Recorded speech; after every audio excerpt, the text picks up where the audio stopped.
Hello, how's everybody doing? This is the lecture on chapters 5 and 6 and chapter 12. I'm just going to combine them because chapters 5 and 6 are rather short. There are only a few terms. So I'm going to talk about chapters 5 and 6.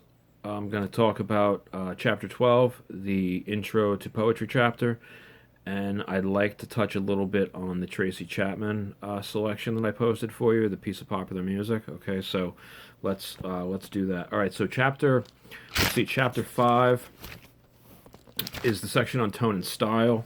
There are only a few terms in here. I mean, I know we've already taken the prose terminology test, but I think it might be helpful just to hear a little bit about this. So we've just got tone, style, and diction. We talked about this on our call. We said tone is anything that allows us to infer the author's attitude. Style is anything that allows us to differentiate one author or one work from another, right? So what makes a work unique? That's the style, right? Just like a person has style or a musician has style, you recognize them because of that quality. All right. Diction, fancy way to say the words an author uses, and then most of the chapter they want us to consider the differences between Faulkner and Hemingway's style. We spoke about this on our call, so I won't belabor that point. Then we've got the theme section, chapter 6. Basically, this section only has a couple of words also, and the words are plot and theme. We've already dealt with plot. We said plot is the artistic arrangement of the events, what happens and in what order. Theme, however, is what happens, or not what happens, but what's the general idea? What's the insight of the story? What's the story about, right? So plot is what happens and in what order. Theme is what is a particular story about. So they use the Chinua Achebe story in the theme section. You know, the story has very strong themes of like individualism versus community, colonialism versus native identity, modern, quote unquote, modern values versus traditional values. That's a lot of what the story is actually about, right? Not what happens. What happens and in what order is the plot. So the plot is, Michael Obi becomes the headmaster of the Ndume school. He starts tampering with the gardens, closes the path. Those are the things that happen. What is the significance of the path? What's the significance of closing the path, or of his attitude towards his own culture, right? Those are the themes, right? That what the work is about. Okay, so let's move on to chapter 12. This is the intro to poetry section. We've now turned a page, or we have gotten through our first unit, which was the short story, and we are now moving to poetry. We're not going to do an excessive amount with meter or counting syllables or any of that really more technical stuff. When we read poems, we're more concerned just in understanding what happens in them, what type of poem is it, what's being said, right? What are the themes? So that's really our focus here. So we've got the first word, the first term. So these will be the terms that are on the poetry test.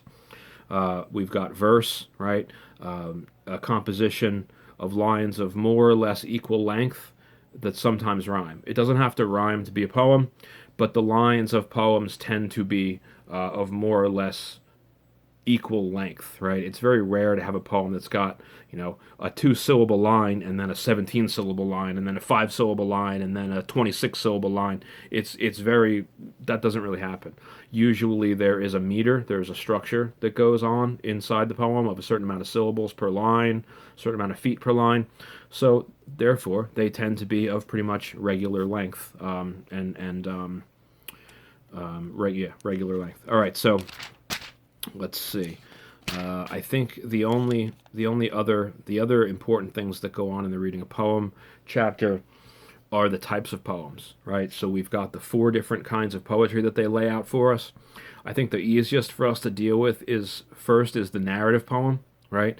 Narrative poems are just poems that tell stories. They're poems that are narratives, that, like Mending Wall, for instance. Mending Wall is a narrative poem.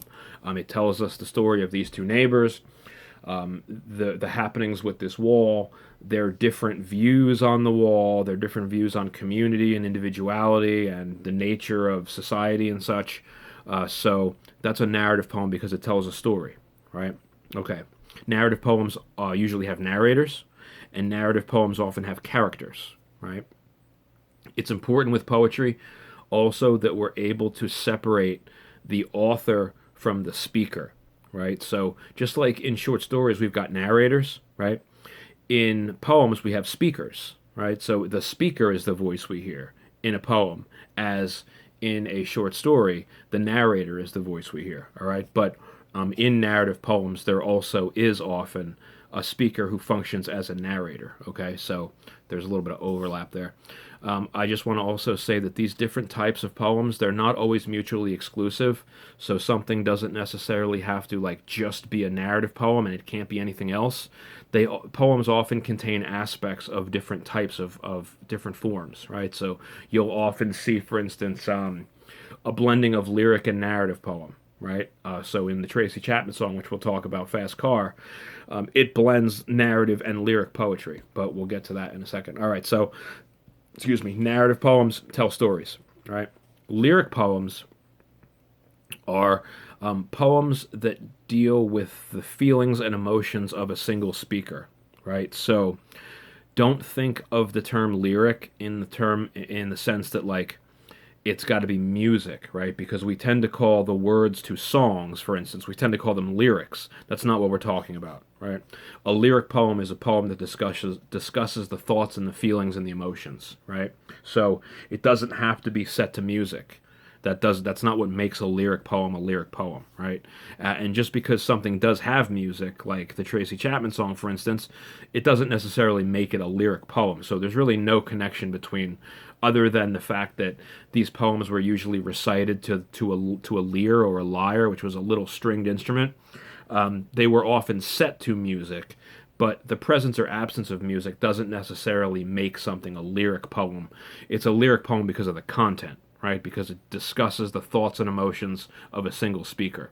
So the Robert Hayden poem, Those Winter Sundays, right, talks about not having appreciated this father who went to work every day and then on Sundays also got up early, shined the shoes, made the fire. The speaker is talking about the regret, ostensibly it's a male, the regret that he feels on not having recognized all that the father has done and sacrificed, right? So the main theme of the lyric poem Those Winter Sundays is regret, right? So it's talking about emotions and thoughts. All right. Let's see. Then we've got dramatic poems. Dramatic poetry is actually pretty straightforward, though it sounds a little bit difficult the way they explain it. Dramatic poetry is just any poem that's meant to be delivered on stage by actors, right? So Shakespeare is a good example of dramatic poetry. Most Shakespeare is written in verse. It does lapse into prose here and there, but 95% of Shakespeare is dramatic poetry because you've got characters on stage and they're presenting the poem, right? So that's what it means by dramatic. It's a poem that is a drama, right? There are a few words that go along with that. Their dramatic monologue, the moment when a character makes a speech, usually at a decisive moment that tells what's going on in the character's mind, usually. All right, so yeah, dramatic poetry. Finally, we've got didactic poetry. Didactic poetry is not a poetry style that really is used anymore, so we'd call it kind of an obsolete form. It was really popular in the Renaissance, but people tend not to really write didactic poems anymore. It's kind of fallen out of fashion. I'm going to give you some examples of each of the different kinds of poems so you can differentiate them a little bit just using a constant sort of theme. So, for instance, like let's say sadness, right? If you had a lyric poem, it would discuss the feeling of sadness, right? It would have usually the speaker, and the speaker would be ruminating on what it feels like to feel sadness. That would be a lyric poem. A narrative poem would recount a sad incident or a sad event, right? It would tell the story of something sad. A dramatic monologue would present a sad scene on stage using actors who speak in verse, right? Like when Desdemona is strangled by Othello, for instance. That's a very sad scene, and you've got these characters on stage presenting it, speaking in verse, right? A didactic poem that discussed sadness would probably try to teach us or explain to us that sadness is a part of human life, right? It's to be human is to feel at certain moments sadness, right? And it would try to teach its audience that sort of lesson. That's what it means by teach a lesson, right? It's not like teaching you how to rebuild a carburetor or teaching you your ABCs or something. Like it's teaching you like usually an emotional lesson about how life works, right? So didactic poetry, like I said, kind of obsolete, not really used much anymore, but it's trying to teach you usually some kind of life lesson about what it means to be human. Okay, so that is that's the reading a poem section, and those are the four main types of poetry.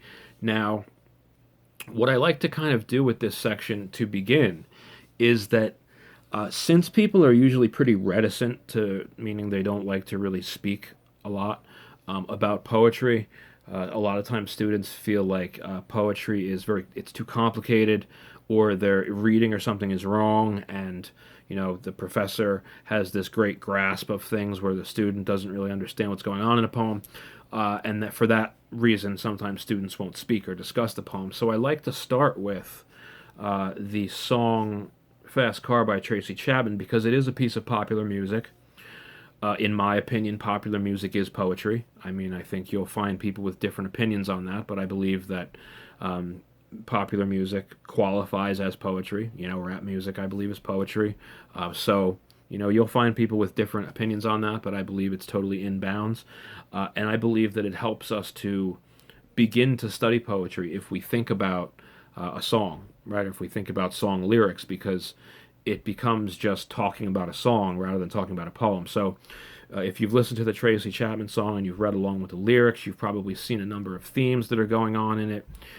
Most notably, it's got this suggestion of repetition. I mean, there is this sort of cyclical kind of thing that happens in the song. First, it's the mother leaving because the mother doesn't want to care for the father who won't care for himself. And so the mother leaves, and it's the daughter who drops out of school and takes care of the father who's an alcoholic and who won't work, right? Then we see sort of a recasting of that after our speaker moves away with the lover or the love interest.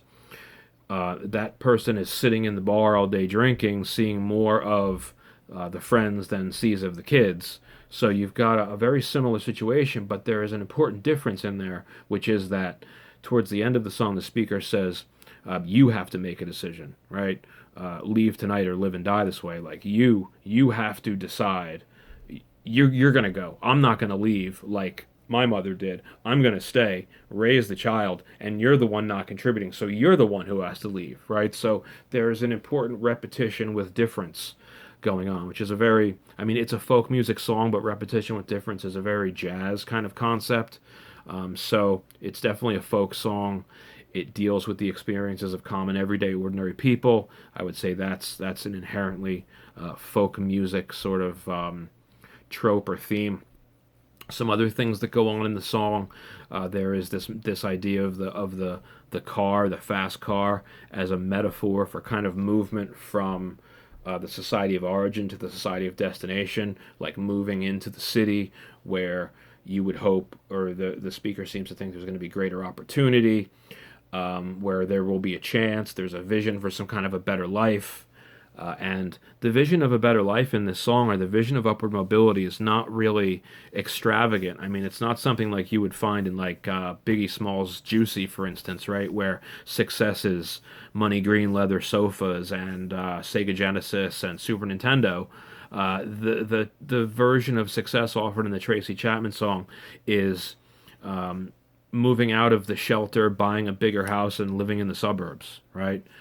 Getting a promotion at the market that she works at, which will allow them to move out of the shelter and move into the suburbs. Like that's the vision of success offered, of upward mobility offered by that song. So, I think it's very poignant. It's very important. I mean, it one of the issues that we seem to have returned to time and time again in this class is the experiences of women and how women are treated by our society. And I think it's a very common trope that you see, the idea of the woman staying home and sacrificing her own goals and her own aspirations to care for men that are unable to care for themselves, right? So you see that trope in Fast Car, where the speaker drops out of school to care for the father, who is an alcoholic and won't work, and he claims his body's too old and all this stuff, right?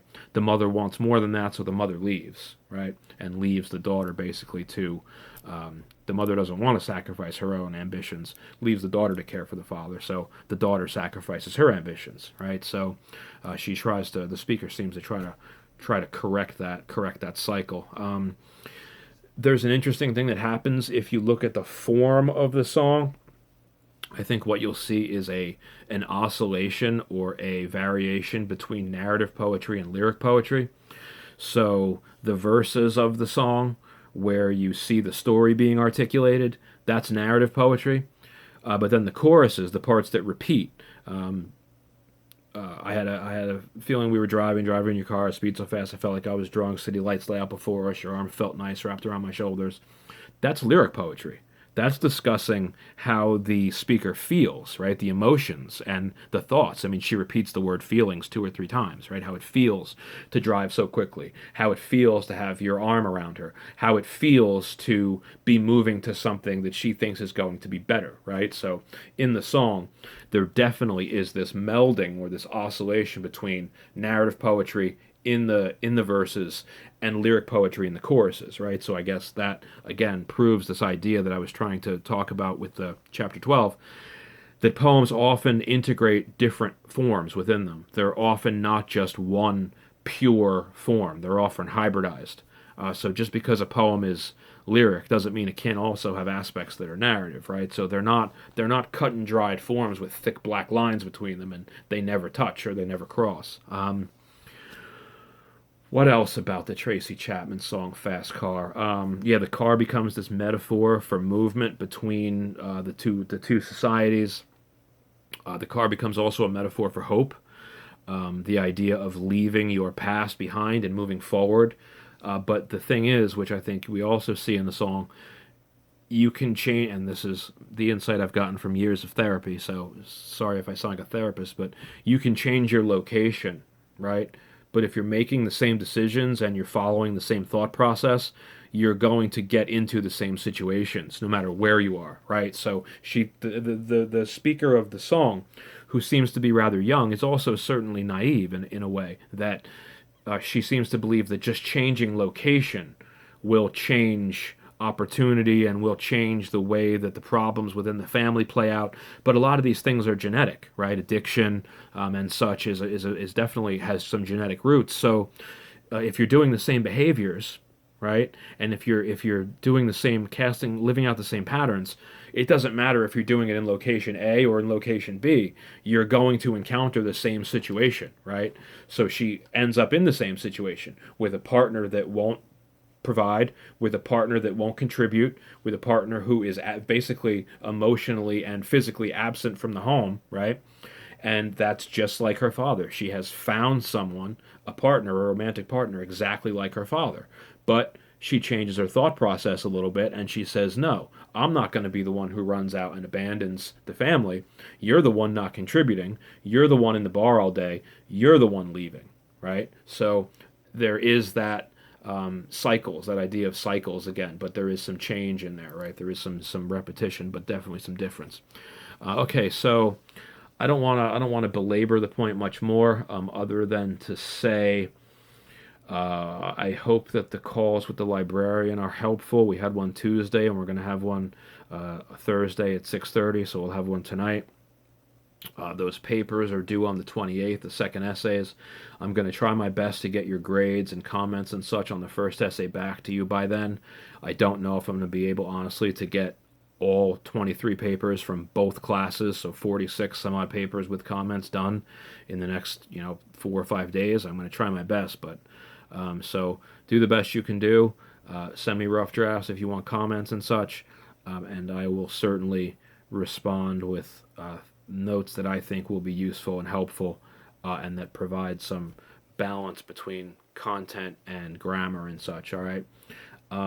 Yeah, that's basically it. All right. So I hope this little lecture on chapters 5 and 6, chapter 12, and a little bit of a discussion of the popular music selection, Fast Car by Tracy Chapman. I hope this has been helpful, and I will see you next time for our next lecture, and I'll see whoever is on our call at 6:30 tonight. All right? Thank you, everybody. Have a great day.